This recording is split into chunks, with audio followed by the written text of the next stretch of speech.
إن الحمد لله نحمده ونستعينه ونستغفره ونعوذ بالله من شرور أنفسنا وسيئات أعمالنا من يهده الله فلا مضل له ومن يضلل فلا هادي له أشهد أن لا إله إلا الله وأشهد أن محمدا عبده ورسوله اللهم صل وسلم وبارك على نبينا محمد وعلى آله وصحبه ومن اتبع بهداه إلى يوم القيامة وبعد.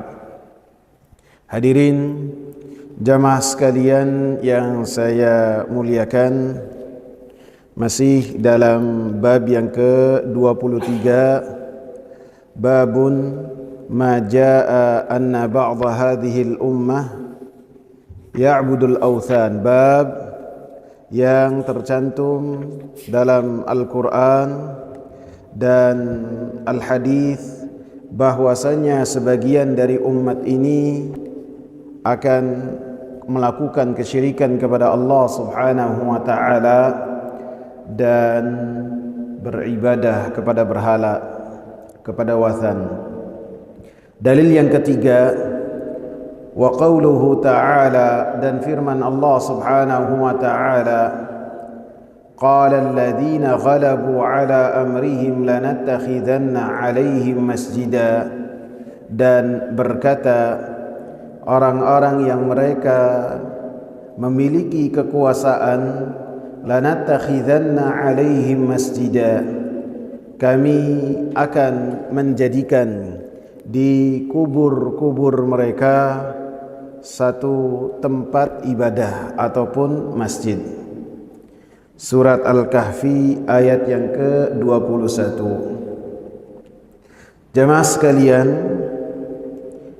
Surat Al-Kahfi ini membahas tentang perkara-perkara yang ditanyakan oleh orang-orang Quraisy kepada Nabi sallallahu alaihi wasallam. Karena orang-orang Quraisy berusaha mencari celah bahwasanya Nabi sallallahu alaihi wasallam bukanlah utusan Allah Subhanahu wa ta'ala, sehingga orang-orang Quraisy mengutus utusan dari mereka ketika Nabi sallallahu alaihi wasallam masih berada di kota Mekah. Mereka mengirim utusan kepada orang-orang Yahudi yang berada di kota Madinah. Orang-orang Quraisy mengatakan, kalian adalah ahlul kitab yang lebih mengetahui tentang seseorang itu diutus ataukah tidak oleh Allah Subhanahu wa ta'ala, sebagaimana Nabi kalian telah diutus oleh Allah Subhanahu wa ta'ala.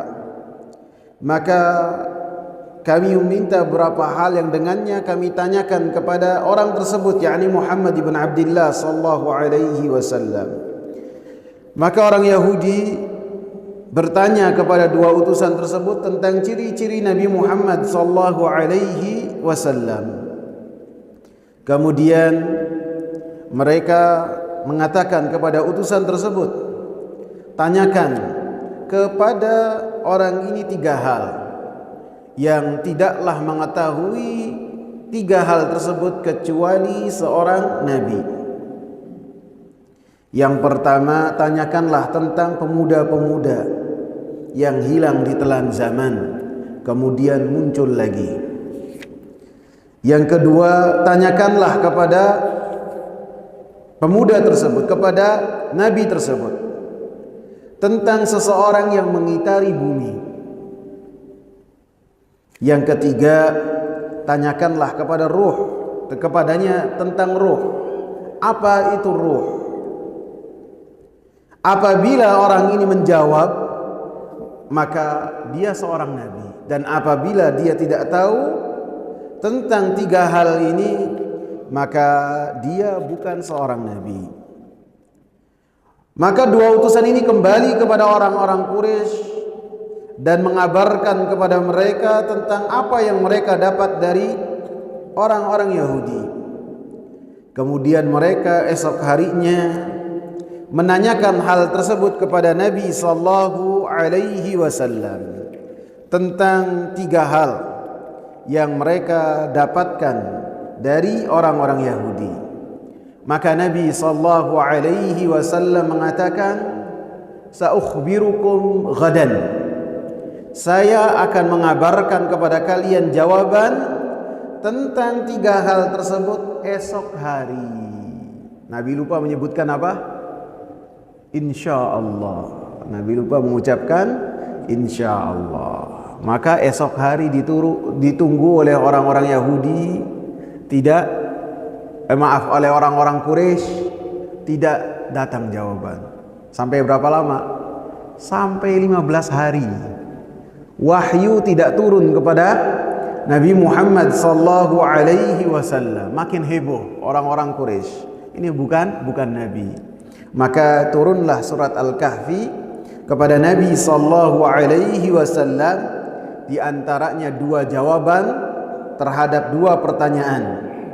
Di antara yang turun kepada Nabi Muhammad sallallahu alaihi wasallam, Allah Subhanahu wa taala mengingatkan kepada Nabi Muhammad sallallahu alaihi wasallam dan kepada kita semua, wala taqulanna li syai'in inni fa'ilun dzalika ghada. Dan jangan sekali-kali engkau wahai Nabi Muhammad sallallahu alaihi wasallam untuk mengatakan terhadap sesuatu, saya esok akan melakukan ini dan itu. Illa an yasha Allah, kecuali apabila Allah Subhanahu wa taala menghendaki, dengan kita mengucapkan insyaallah. Nabi Muhammad sallallahu alaihi wasallam ditegur dan langsung diputus oleh Allah Subhanahu wa taala. 15 hari tidak muncul jawaban kepada Nabi Muhammad sallallahu alaihi wasallam.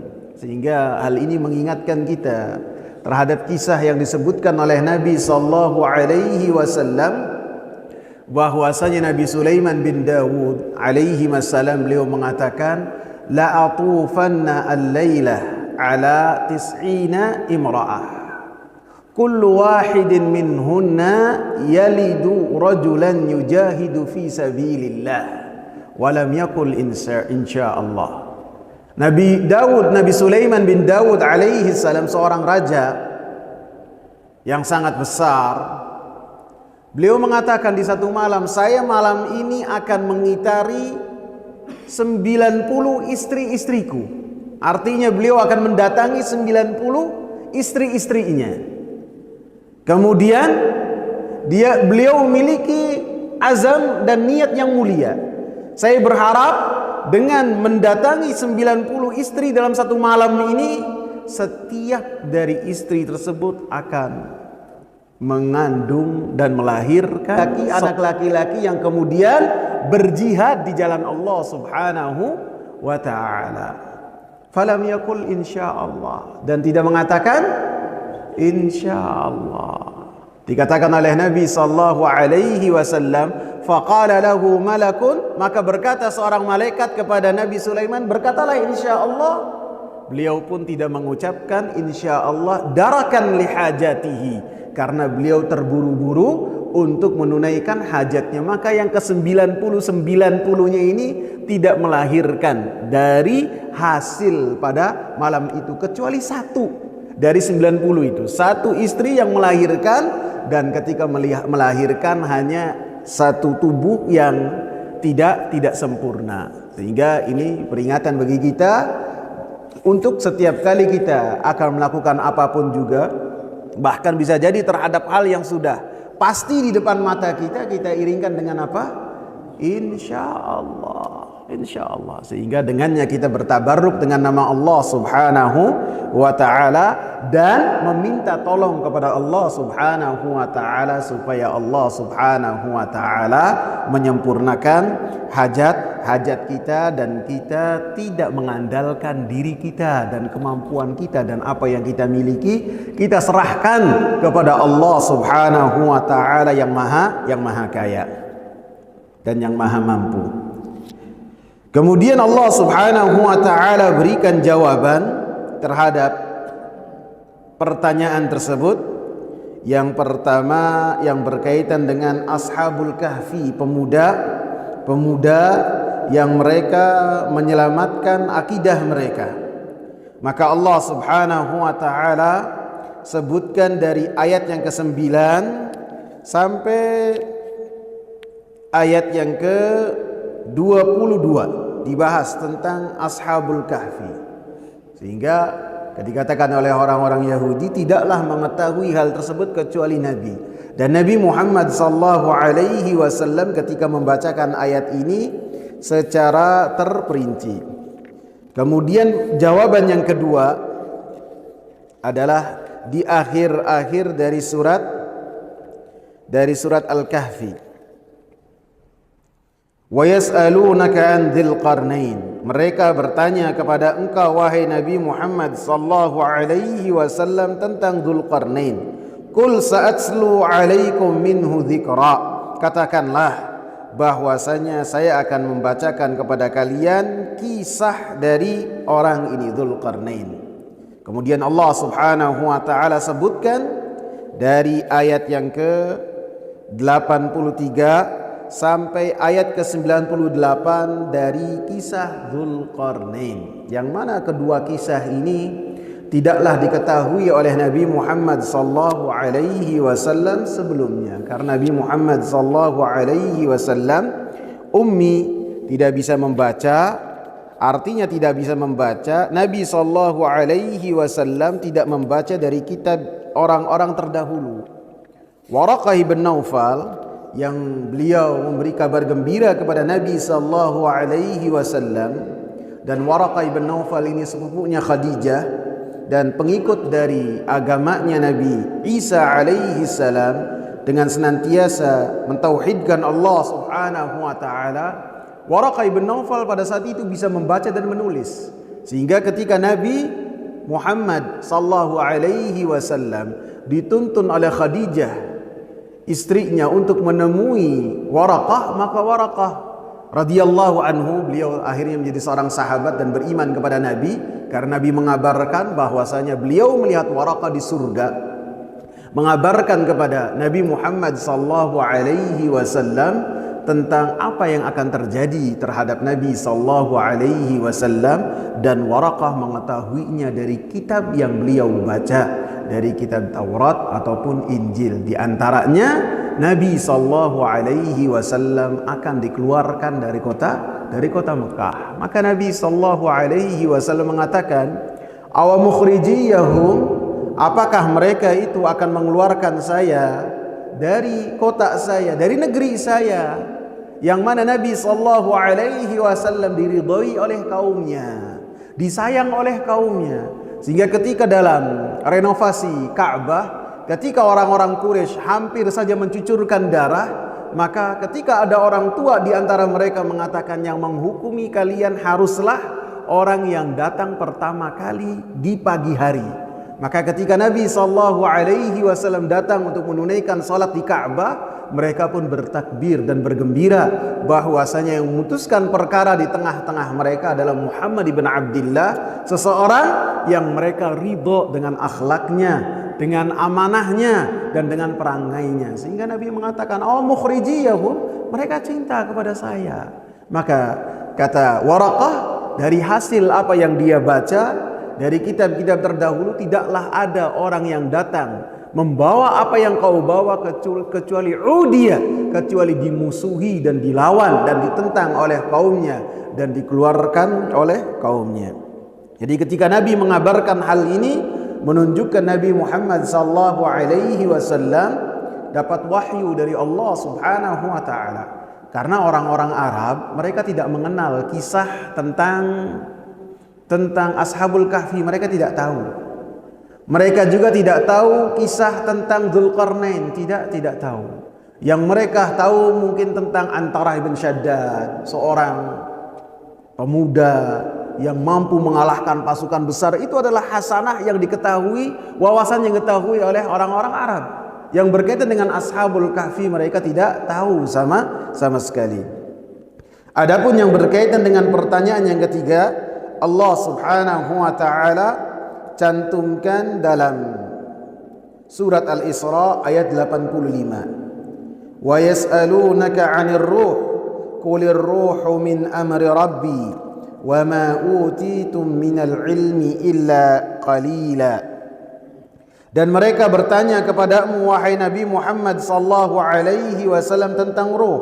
Katakanlah, ruh itu adalah perkaranya dan urusannya Allah Subhanahu wa taala Rabbku.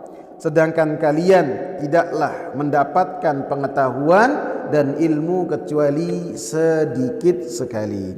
Sehingga di antara kisah yang dibawakan dalam surat Al-Kahfi ini adalah yang berkaitan dengan perkara-perkara yang besar, perkara-perkara yang sangat menakjubkan. Dimulai dari ayat yang ke-9, am hasibta anna ashabal kahfi warraqim, apakah kalian mengira bahwasanya ashabul kahfi, pemuda-pemuda yang masuk dalam gua, dan raqim, catatan yang mereka pegang, kanu min ayatina ajaba, apakah kalian mengira bahwasanya hal tersebut adalah tanda kekuasaan Allah Subhanahu wa taala yang besar? Maka Allah Subhanahu wa taala tanyakan hal tersebut kepada kita semua. Apakah hal tersebut adalah suatu tanda-tanda Allah yang besar? Iya, besar. Akan tetapi tanda-tanda Allah Subhanahu wa taala yang lain yang lebih besar senantiasa kita lihat. Bagaimana Allah Subhanahu wa taala ciptakan langit yang sangat kokoh, gunung yang sangat kokoh. Allah Subhanahu wa taala hamparkan bumi. Kemudian sesuatu yang terjadi semuanya diurus oleh Allah Subhanahu wa taala, Rabbul Alamin, yang mengurusi alam semesta ini. Maka itulah tanda-tanda kekuasaan Allah Subhanahu wa taala yang lebih besar dari Ashabul Kahfi ini. Ashabul Kahfi iya tanda-tanda yang besar yang menunjukkan akan kebesarannya Allah Subhanahu wa taala. Sehingga ketika sebagian pemuda masuk ke dalam gua karena melihat keadaan sekitarnya tidak cukup untuk menyelamatkan akidah mereka, ini adalah sesuatu yang besar. Kemudian mereka selama 300 sekian tahun, 309 tahun mereka berada di gua, kemudian mereka keluar lagi dan keadaan sudah berubah. Ini adalah tanda-tanda yang besar. Sehingga termasuk yang disebutkan oleh Rasulullah sallallahu alaihi wasallam, man hafidha 10 ayatin min awwali suratil kahfi usima minad dajjal. Siapa yang dia menghafal 10 ayat dari permulaan surat Al-Kahfi, maka dia akan terlindung dari fitnahnya Dajjal. Dia terlindung. Karena surat Al-Kahfi ini, apa yang disebutkan dalam surat Al-Kahfi ini adalah sesuatu yang luar biasa, yang menunjukkan kemahamampuan Allah Subhanahu wa taala. Di ayat yang ke-10, idz awal fityatu ilal kahfi faqalu rabbana atina min ladunka rahmatan wa hayyi lana min amrina rasyada. Ketika pemuda-pemuda itu berlindung ke gua dan kemudian mereka berdoa kepada Allah, wahai Rabb kami, berikanlah untuk kami dari sisi Engkau rahmat dan jadikanlah untuk kami dalam setiap perkara kami petunjuk. Ini adalah suatu hal yang besar. 300 tahun tanpa makan, tanpa minum, kemudian Allah Subhanahu wa taala sebutkan bahwasanya apa yang terjadi di sekitar mereka, mereka tidak terusik dengannya, dan di depan gua ada seekor anjing yang seakan-akan anjing tersebut menunggu dan menjadikan orang yang akan datang masuk ke dalam gua tersebut takut untuk menemuinya. maka ini menunjukkan tanda-tanda kekuasaan Allah Subhanahu wa taala yang besar. Sehingga ketika seorang hafal dengan 10 ayat ini, kemudian menyelaminya dan memahaminya, dan ketika munculnya Dajjal, dan Dajjal ini membawa hal-hal yang sangat besar. Dajjal hidup selama 40 hari. Hari yang pertama seperti 1 tahun. Hari yang kedua seperti 1 bulan. Hari yang ketiga seperti 1 pekan. Hari yang keempat dan sisanya biasa saja. Jadi setelah muncul, Allah Subhanahu wa taala beri waktu selama 40 hari. Dan Dajjal ini melakukan kerusakan, mengaku sebagai Allah, sehingga membawa surga dan neraka. Kata Rasulullah, surganya itu neraka, nerakanya itu surga. Dan apabila ada orang yang syak kepada dirinya, maka Dajjal akan berkata kepadanya, engkau mau beriman gak kepada saya apabila saya datangkan kepada engkau ayah kamu atau ibu kamu yang telah meninggal dunia? Maka kata si orang mengatakan ya. Maka dikeluarkanlah ayah dia. Syaitan datang menyerupai ayah dia, kemudian ayah dia berkata kepada orang ini, ikutilah orang ini, bahwasanya dia di atas kebenaran. Kemudian orang ini ikut. Dan tidaklah masuk satu negeri, karena Dajjal akan mengitari dunia, tidaklah kecuali terhadap Al-Haramain, Mekah dan Al-Madinah tidak masuk. Ketika mengitari dan sampai kepada setempat, tidaklah tempat tersebut, kampung tersebut, kota tersebut beriman kepada Dajjal kecuali subur makmur. Dan tidaklah satu kota, satu negeri tidak beriman terhadap Dajjal kecuali negeri tersebut akan kesusahan secara ekonomi. Langsung hasil buminya tidak benar. Maka itu adalah semuanya ujian dan fitnah. Sehingga ketika seorang dengan membaca dan menghafal 10 ayat dari Al-Kahfi ini, dia ingat bahwasanya di dalam surat Al-Kahfi banyak kejadian-kejadian yang besar yang Allah Subhanahu wa taala kabarkan kepada kita, sehingga yang berkaitan dengan Dajjal ini bukanlah sesuatu yang sangat besar, walaupun adalah besar apabila dibandingkan dengan apa yang terjadi dan apa yang Allah Subhanahu wa taala kabarkan dalam surat Al-Kahfi. Kemudian Allah Subhanahu wa taala katakan, wa kadzalika a'tharna 'alaihim, dalam surat Al-Kahfi ayat 21, wa kadzalika a'tharna 'alaihim liya'lamu anna wa'dallahi haqq, dan demikianlah kami tampakkan kepada mereka mengetahui tentang kisah Ashabul Kahfi, 7 orang yang menyelamatkan akidah mereka. Liya'lamu anna wa'dallahi haqq, supaya mereka mengetahui bahwasanya janji Allah Subhanahu wa taala benar. Ini liya'lamu ini bisa kembali kepada Ashabul Kahfi ketika mereka menyelamatkan agama Allah, mereka menyelamatkan akidah Allah, mereka bermunajat kepada Allah, maka Allah Subhanahu wa taala tolong mereka. Bisa juga kembali kepada orang-orang yang hidup sezaman dengan Ashabul Kahfi, bahwasanya janji Allah Subhanahu wa taala benar. Wa anna as-sa'ata la raiba fiha, dan hari kiamat adalah tidak ada keraguan di dalamnya. Karena pada hakikatnya tidur kita ini adalah Allah Subhanahu wa taala memegang roh-roh kita. Kemudian di waktu bangun, maka Allah Subhanahu wa taala mengembalikan roh-roh kita. Sehingga Ashabul Kahfi, mereka selama 309 hari mereka tertidur, dan tidurnya tersebut bisa juga berupa kematian, sama seperti yang kita rasakan setiap malam. Ketika kita terlelap tidur, pada hakikatnya kita mati. Al-naumu akhul maut, kata Rasulullah. Naum itu adalah serupa dengan kematian. Sehingga Allah Subhanahu wa taala katakan dalam ayat ke-18, wa nuqallibuhum dzatal yamini wa dzatasy shimal. Maka kami bolak-balikkan mereka ke kanan dan ke kiri. Supaya apa? Dibolak-balik badannya. Supaya darahnya mengalir dengan benar. Kalau misalnya sebagian saja tidak dibolak-balik, maka bisa jadi tubuh mereka akan rusak sebagian. Kalau ke kanan terus, bisa jadi bagian kanan yang tertidur terus akan hancur. Maka Allah Subhanahu wa taala katakan, wa nuqallibuhum dzatal yamini wa dzatasy shimal.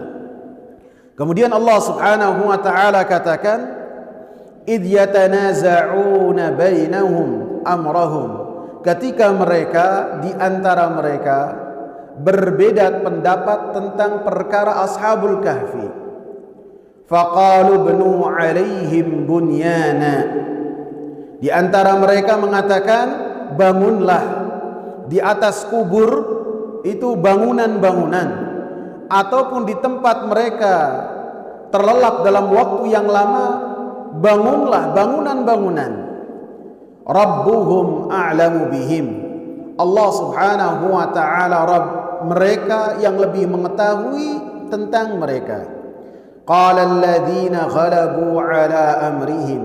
Maka berkata orang-orang yang memiliki kekuasaan, penguasa-penguasa yang telah sampai kepada mereka kabar tentang ashabul kahfi, dan ashabul kahfi pada saat itu telah wafat, lanattakhidanna alaihim masjida. Kami akan mengambil dan menjadikan kubur-kubur mereka sebagai tempat untuk beribadah kepada Allah Subhanahu wa ta'ala.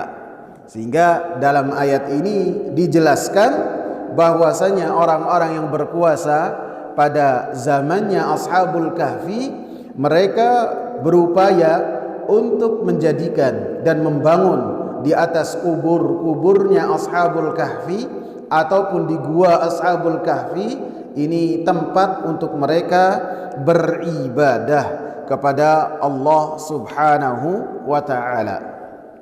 Sehingga dalam ayat ini dijelaskan bahwasanya apabila hal ini terjadi terhadap orang-orang ahli kitab, dalam kisah ini adalah orang-orang Nasara, ketika hal ini terjadi terhadap mereka, bahwasanya mereka membangun di atas kubur masjid untuk mereka beribadah, maka hal ini pun akan terjadi terhadap umatnya Nabi Muhammad sallallahu alaihi wasallam. Karena sebagaimana orang-orang Nasara mendapatkan kitab dari Allah Subhanahu wa taala dan mereka pun melakukan penyelisihan terhadap perkara yang tercantum dalam Injil berupa melakukan kesyirikan kepada Allah Subhanahu wa taala, maka demikian juga terhadap umatnya Nabi Muhammad sallallahu alaihi wasallam. Walaupun dalam Al-Qur'an ada larangan yang sangat keras dan dalam hadis-hadis Nabi sallallahu alaihi wasallam ada larangan yang sangat keras, maka pun akan terjatuh dalam hal yang sama. Karena Nabi sallallahu alaihi wasallam mengatakan dalam hadis yang nanti akan kita bahas, bahwasanya umatnya Nabi sallallahu alaihi wasallam akan mengikuti umat-umat sebelumnya. Sehingga di dalam hadis ini yang menjadi pembahasan kita, lanattakhidanna alaihim masjida. Kami akan menjadikan di atas kubur mereka masjid-masjid yang dengannya kami akan beribadah kepada Allah Subhanahu wa taala, ataupun ini ada unsur berlebih-lebihan terhadap orang-orang saleh, maka umat ini pun akan terjangkiti dengan hal yang sama. Jemaah sekalian yang saya muliakan, di dalam kisah ini ashabul kahfi ayat yang ke-21, sebagian orang yang mereka mengambil dalil dari kesamar-samaran ayat-ayat mutasyabihat, ayat-ayat yang tidak jelas hukumnya, mereka bergantung dengannya untuk mengambil dan menjadikan dalil terhadap keyakinan yang ada di hati-hati mereka. Sebagian orang yang mereka beribadah di sekitar kubur, di antara mereka berpedoman dengan ayat ini untuk seakan-akan menyatakan apa yang mereka lakukan adalah sesuatu yang benar.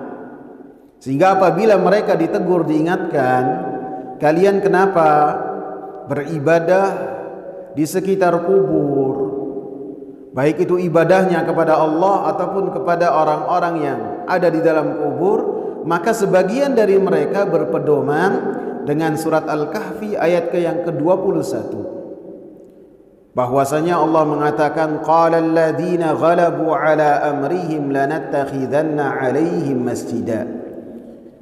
Berkata orang-orang yang menguasai perkara-perkara, penguasa-penguasa, lanattakhidanna 'alaihim masjida, kami akan menjadikan kubur-kuburnya ataupun gua sebagai tempat ibadah. Maka jawabannya adalah sebagai berikut. Yang pertama, di dalam ayat ini tidak ada penyebutan bahwasanya Allah Subhanahu wa taala memuji apa yang terkandung dalam ayat-ayat ini, dan tidak ada sedikit pun anjuran bahwasanya kita untuk melakukan apa yang mereka lakukan. Lebih-lebih Allah Subhanahu wa taala mengatakan, qala alladziina ghalabu ala amrihim, berkata orang-orang yang menguasai perkara-perkara mereka. Sehingga sebagian ahli tafsir, di antaranya Al-Imam Ibn Katsir rahimahullah, yang dimaksud ayat ini adalah pemerintah ataupun penguasa setempat, yang mana penguasa itu bukanlah ahli ilmu. Karena apabila dalam ayat ini pujian untuk kita melakukan apa yang mereka lakukan, pasti Allah Subhanahu wa taala mengatakan, berkata orang-orang yang saleh di antara mereka, berkata orang-orang ulama di antara mereka. Seperti dalam ayat-ayat yang lain, Allah Subhanahu wa taala memberikan kesaksian bahwasanya dirinya tiada ilah yang berhak disembah kecuali Allah, dan para malaikat pun memiliki kesaksian yang sama, dan para ulama. Sehingga ketika yang berkaitan dengan ulama, ahli ilmu, maka Allah Subhanahu wa taala sebutkan. Maka dalam ayat ini tidak ada penyebutan sama sekali bahwasanya apa yang dilakukan oleh mereka ada anjuran dari Allah Subhanahu wa taala. Akan tetapi yang Allah Subhanahu wa taala sebutkan adalah perkara yang dilakukan oleh penguasa, yang mana penguasa tersebut bukanlah ahli ilmu, bukanlah ahli orang-orang yang ahli ibadah. Sehingga ketika mereka berkata dengan perkataan demikian, Allah Subhanahu wa taala abadikan perkataan mereka. Dan ini menunjukkan bahwasanya kegemaran dari orang-orang ahli kitab, mereka adalah senantiasa beribadah di sekitar kubur orang-orang yang dianggap soleh, dan menunjukkan bahwasanya mereka adalah orang-orang yang hulu terhadap orang-orang yang saleh. Dan ini adalah bantahan yang pertama. Dalam ayat ini Allah tidak memuji dan tidak menyanjung dan tidak menganjurkan, hanya menceritakan saja. Yang kedua, bahwasanya Al-Quranul Karim ditafsirkan dengan Al-Quranul Karim juga, dan ditafsirkan dengan sunnah-sunnah Nabi Sallallahu Alaihi Wasallam. Sehingga apabila ada ayat-ayat yang tercantum dalam Al-Quranul Karim disebutkan secara umum, maka dijabarkan oleh sunnah Nabi Sallallahu Alaihi Wasallam secara detail, secara terperinci, baik itu yang berkaitan dengan hukum-hukum ataupun dengan kabar-kabar, maka Nabi sallallahu alaihi wasallam ketika mengabarkan secara terperinci. Seperti contohnya mungkin wa aqimus shalah, Allah Subhanahu wa taala sebutkan secara garis besar saja, dan tegakkanlah salat. Bagaimana salat itu dilaksanakan, maka penjabarannya ada dalam hadis-hadis dari Nabi sallallahu alaihi wasallam. Diawali dengan perkataan Nabi, "Shallu kama raaitumuni usalli." Salatlah kalian sebagaimana kalian itu melihat saya salat. Kemudian para sahabat melihatnya dan kemudian menceritakan kepada sahabat yang lain, kepada tabi'in, sampai kepada kita bagaimana tata cara Nabi sallallahu alaihi wasallam salat. Dan dalam banyak ayat itu ditafsirkan demikian. Sehingga ketika para sahabat merasa berat dengan firman Allah Subhanahu wa taala, alladzina amanu wa lam yalbisu imanahum bidzulmin ulaika lahumul amnu wa hum muhtadun. Orang-orang yang mereka itu beriman dan tidak mencampuri keimanan mereka dengan kezaliman, maka bagi mereka keamanan dan bagi mereka akan mendapatkan hidayah yang sempurna. Maka para sahabat ridwanullahi alaihim memahami ayat ini bahwasanya siapa yang menzalimi diri mereka dengan melakukan dosa, maka dia tidak akan mendapatkan keamanan dan tidak akan mendapatkan hidayah yang sempurna, walaupun dia itu termasuk orang-orang yang beriman. Sehingga mereka datang kepada Rasulullah sallallahu alaihi wasallam. Kemudian mereka mengatakan, "Ya Rasulullah, ayyuna lam yadhlim nafsah?" Siapakah di antara kita yang tidak pernah melakukan kezaliman? Maka Rasulullah sallallahu alaihi wasallam mengatakan, "Alam tasma'u ila qauli 'abdin salih?" Bukankah kalian telah mendengar perkataan hamba Allah yang saleh, yaitu Luqmanul Hakim, ketika memberikan nasihat kepada anaknya, "Ya bunayya la tusyrik billah, inna syirka la zulmun azim." Wahai anakku, janganlah engkau melakukan kesyirikan kepada Allah Subhanahu wa taala, karena kesyirikan itu adalah kezaliman yang sangat besar. Artinya kalian memahami bahwasanya ayat ini, alladzina amanu wa lam yalbisu imanahum, yang tidak mencampuri keimanan mereka dengan kezaliman. Kalian meyakini kezaliman tersebut yang pertama kesyirikan kepada Allah, yang kedua dengan melakukan dosa-dosa. Maka yang pertama benar, adapun yang kedua itu tidak tepat. Dengan Rasulullah membawakan surat Luqman dan kisah Luqman, sehingga ini menunjukkan para sahabat ridwanullahi alaihim ketika mereka tidak memahami, mereka bertanya kepada Rasulullah sallallahu alaihi wasallam, dan kemudian Rasulullah sallallahu alaihi wasallam benarkan pemahaman mereka yang berkaitan dengan ayat-ayat Al-Qur'an. Dan pertanyaan para sahabat kepada Rasulullah tentang ayat-ayat Al-Qur'an sangat sedikit sekali. Kenapa? Karena mereka ashabul lughah, karena mereka adalah orang yang salikiyin, mereka adalah orang-orang yang memahami bahasa Arab. Ketika Al-Quran diturunkan, mereka paham secara langsung, sehingga pertanyaan mereka kepada Rasulullah tentang satu ayat ke ayat yang lain sangatlah sedikit, kecuali ketika mereka memahami dengan pemahaman yang kemudian mereka takut dengannya, kemudian mereka tanyakan kepada Rasulullah sallallahu alaihi wasallam.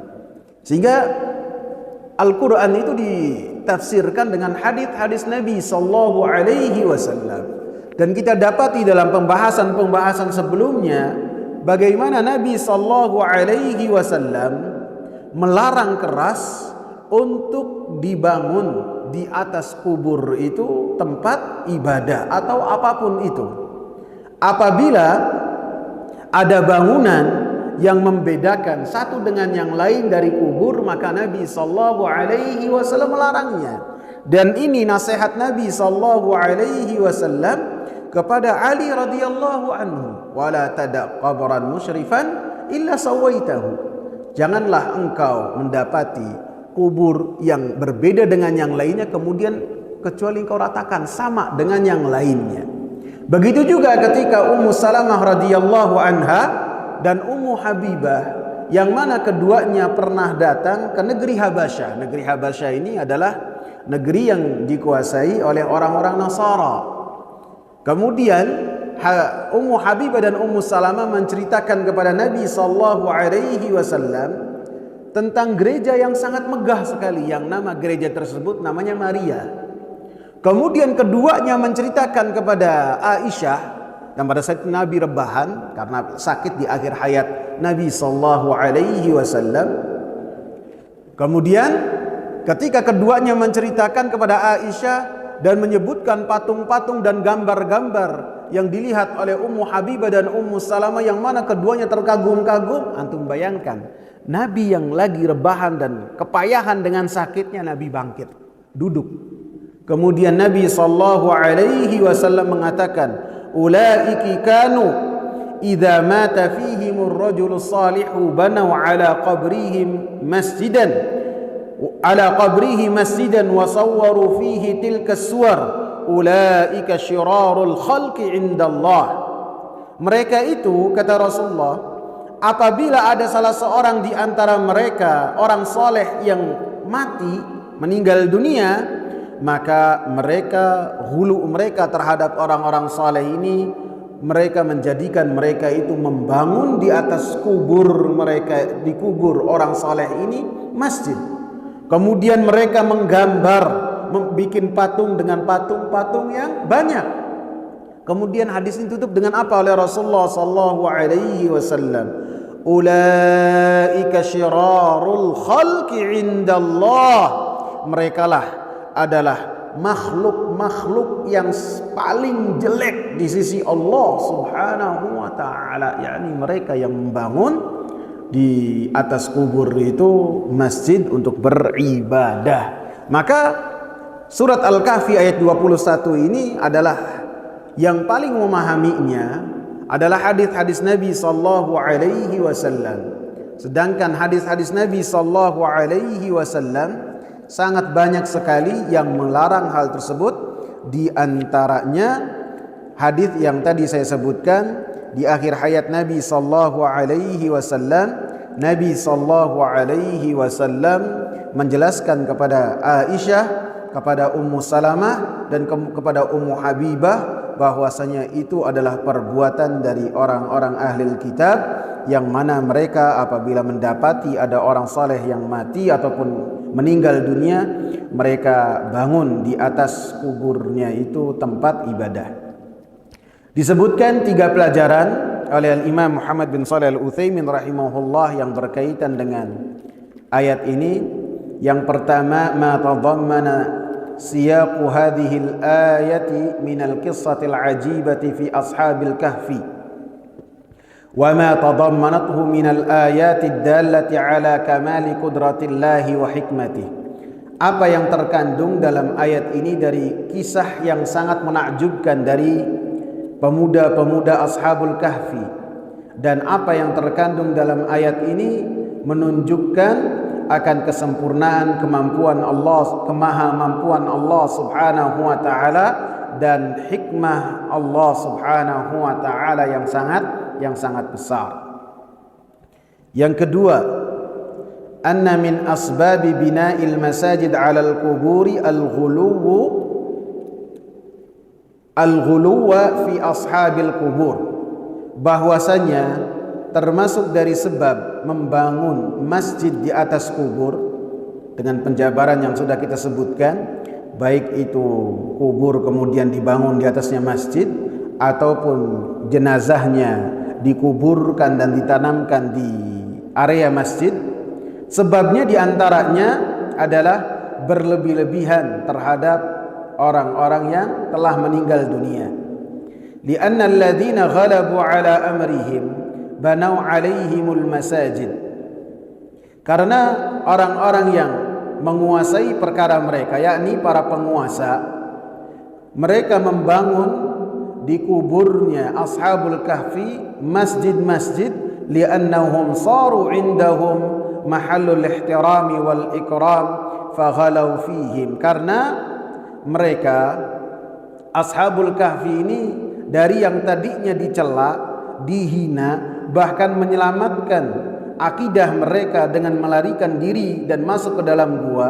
Kemudian dengan berubahnya waktu, mereka keluar dari gua tersebut setelah 309 tahun, maka mereka menjadi orang-orang yang dihormati dan dimuliakan karena mereka mendapatkan apa yang tidak didapatkan oleh orang-orang lain.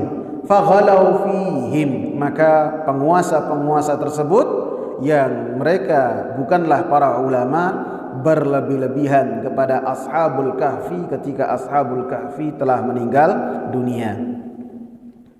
Pelajaran yang ketiga, annal ghuluwa fil qubur, bahwasanya berlebih-lebihan terhadap kubur, wa in qalla, walaupun sedikit, qad yuaddi ila ma huwa akbaru minhu, maka akan menghantarkan kepada perkara yang sangat besar sekali. Oleh karenanya Nabi sallallahu alaihi wasallam berkata kepada Ali radhiyallahu anhu ketika mengutus Ali ke negeri Yaman, ala tada suratan illa tamastaha, tidaklah engkau dapati satu patung ataupun satu gambar kecuali kamu hancurkan atau kamu hapus.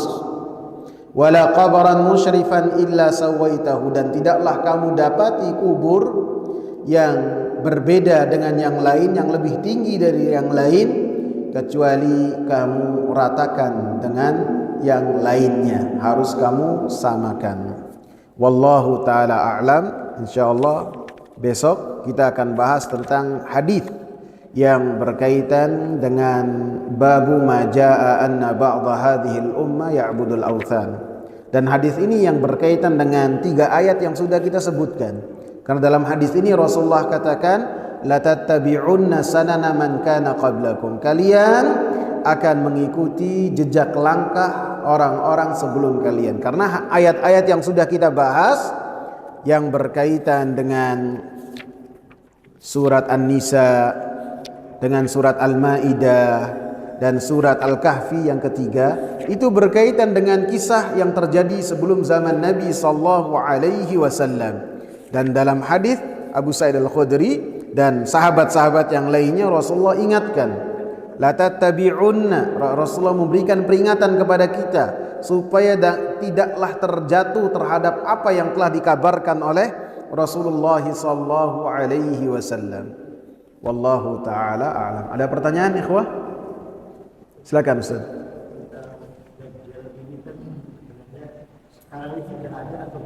Sudah ada. Karena sahabat At-Tamim Ad-Dari dalam hadis Fatimah binti Qais yang sangat panjang, ketika dia terombang-ambing di laut lepas, maka kemudian dia sampai kepada satu pulau.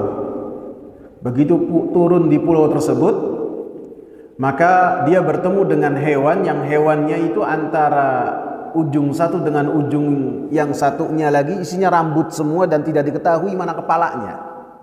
Tapi makhluk ini hewannya itu berbicara. Kemudian hewan ini menunjukkan ada orang yang di dalam gua, yang orang tersebut ingin bertemu dengan kalian. Kemudian Tamim Ad-Dari beserta dengan kawan-kawannya masuk ke dalam gua tersebut dan mendapati ada satu sosok tubuh manusia yang dia itu diikat dengan rantai yang sangat kuat. Kemudian dia bertanya kepada Tamim Ad-Dari tentang apa yang terjadi di luar sana. Apakah sudah diutus seorang nabi? Kemudian tanya tentang Furat, tentang Dajlah. Kemudian beberapa pertanyaan, kemudian orang ini mengatakan sebentar lagi saya akan keluar. Maka ketika Tamim Ad-Dari keluar, selamat dari pulau tersebut, kemudian dia mendengar ada nabi yang diutus, kemudian dia datang ke kota Madinah. Kemudian Dia menceritakan kepada Nabi sallallahu alaihi wasallam apa yang dia lihat dan ciri-ciri orangnya. Maka Nabi sallallahu alaihi wasallam mengatakan, innahu dajjal. Itu adalah dajjal yang tidaklah ada seorang nabi diutus oleh Allah Subhanahu wa taala kecuali mengingatkan umatnya tentang bahaya dajjal gitu. Jadi sudah ada dan nanti muncul. Ketika muncul, maka munculnya hanya 40 hari saja, dan kemudian dia dibunuh oleh Isa alaihi salam di Babul Lud. Tempatnya itu ada nama sekarang Babul Lud, dan semuanya dikisahkan oleh Nabi sallallahu alaihi wasallam. Gitu Ustaz. Ada lagi? Cukup ya? Ya, silakan.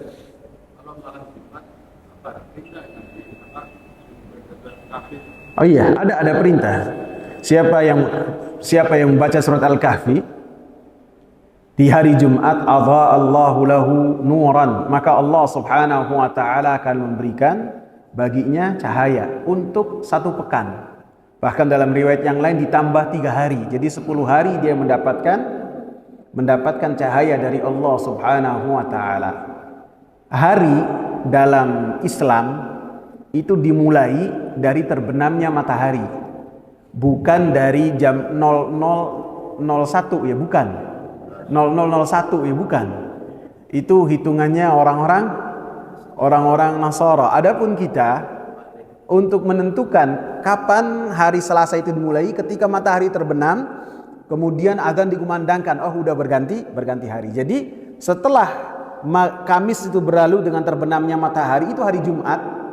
Maka setelahnya membaca surat Al-Kahfi ada anjurannya. Sehingga para ulama mengatakan setiap hari dalam Islam itu semuanya malam terlebih dahulu, kecuali hari Arafah bagi orang-orang yang menunaikan wukuf di Arafah. Wukuf di Arafah harinya itu dimulai pagi, wukuf di Arafah. Adapun orang-orang yang tidak bisa wukuf di Arafah di waktu zuhur sampai maghrib, setelah zuhur sampai maghrib, maka bisa wukuf di Arafah di malam hari, bisa. Maka para ulama mengatakan demikian. Hari dalam Islam itu malam terlebih dahulu, malam baru siang, kecuali hari Arafah siang dulu baru malam. Apa katanya?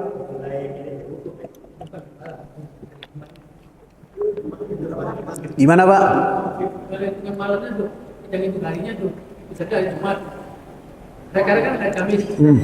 Nah, mulai kapan kita hitung Jumatnya? Itu setelah maghrib. Kayak sekarang kita nih. Tadi siang itu Senin. Sekarang kita Selasa.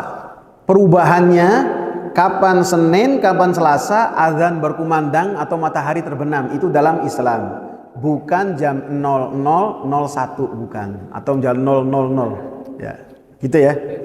Ya, semoga bermanfaat. Subhanakallahu bihamdika asyhadu an la ilaha illa anta astaghfiruka wa atubu ilaik. Assalamualaikum warahmatullahi wabarakatuh.